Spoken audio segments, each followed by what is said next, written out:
Hi, it's Grandpa from Grammy and Grandpa Read, and today's book is The Leprechaun Under the Bed. It's by Teresa Bateman and illustrated by Paul Meisel. It's a Holiday House of New York book. Here we go. Brian O'Shea enjoyed his privacy. A leprechaun can be alone without being lonely. He liked to say, indeed, he would know, for he made a snug home beneath the ground in an out-of-the-way spot. But time went on. Big, tall human people moved nearer and nearer until one day a man named Sean MacDonald started building a stone cottage right overhead. Brian tried leprechaun magic to stop Sean. He made Sean see headless ghosts and even a banshee rising from the foundation stones of his new cottage. But his plan backfired. It's just like my sainted mother always told me, Sean declared in delight. The land of Ireland is full of magic and surprises. All too soon, a fine cottage stood over Brian's home, so he built a door under Sean's bed.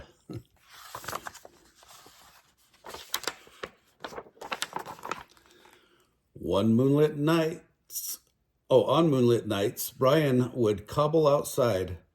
When it rained, he worked under Sean's bed, deliberately disturbing the man's sleep.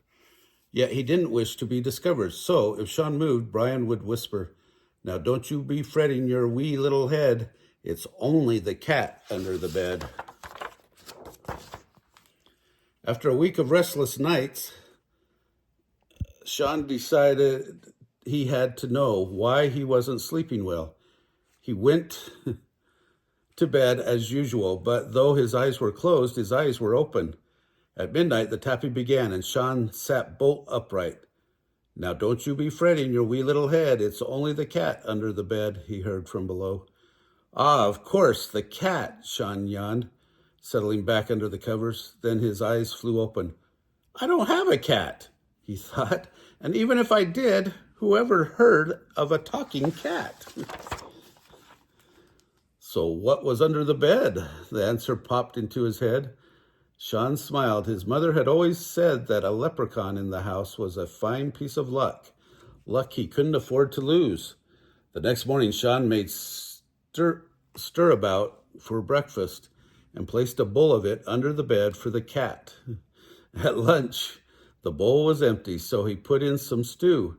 From that day on, every time he filled his own plate, he added a bit to the bowl under the bed.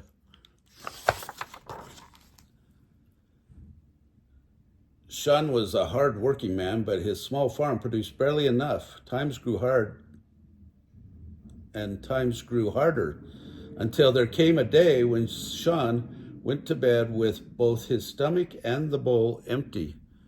The next morning, a gold coin gleamed in the middle of the kitchen table. "What a blessing it is to have a cat in the house," he remarked aloud before hurrying out to buy food. They lived well for weeks on that coin, but soon the cupboard was bare again and another gold coin appeared. "Consider this alone," Sean said, "until times are better. Thank you, cat." But when Sean went to buy his oatmeal and potatoes, there was more than one eyebrow raised in the village. A poor man might have saved one gold coin for hard times, but two? Gossip ran like water through fingers, and as it spread, it grew. Sean MacDonald must have a whole chest of gold coins hidden in his cottage. What many tongues say, be it true or not, many ears hear. Two robbers caught wind of the tale and decided that no one deserved Sean's gossiped gold more than they did. One crisp, dry morning, they hid outside waiting for Sean to leave.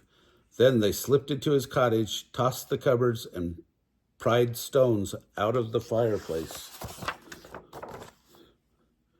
Such a clatter made Brian poke his head up from under the table. He was shocked at what he saw, but what happened next was worse. The cottage door swung open as Sean returned for a forgotten tool. In no more time than it takes to tell, the robbers tied the poor man to a chair. "Tell us where you've hidden the gold," they bellowed. Fearing for Sean's safety, Brian banged his hammer against the floor to catch the robbers' attention. "Hey now, what's that?" one of the men asked. Fearing for Brian's safety, Sean spoke quietly. "Now don't you go fretting your wee little head. It's only the cat under the bed." "Cat," the man replied. "Well, the bed's the only place we haven't looked." As Sean worried, Brian grinned. Both robbers stuck their head under the bed, and there they saw exactly what Brian had told them, a cat. But this was a wildcat, eyes like lightning and claws like knives. The cat smiled at the robbers, then licked its lips as if it had found a sight of them tasty. With a shriek, the men tumbled backward, then fled as if the devil himself were at their heels. Brian laughed till tears ran down his cheeks. Sean chuckled as well as he wiggled free from the rope. Then he stretched and bowed in the direction of his pillow. "'Tis a grand thing indeed, having a cat beneath the bed," he declared. "Aye," replied the voice from below. "It's a pleasure having a friend above it." And they lived well and happily for the rest of their lives. Oh, it's good to have a leprechaun friend, isn't it? If you like this story, smash the like button down below. Give us a big thumbs up. Subscribe to our channel, Grammy and Grandpa Read. And watch the playlist for St. Patrick's Day books.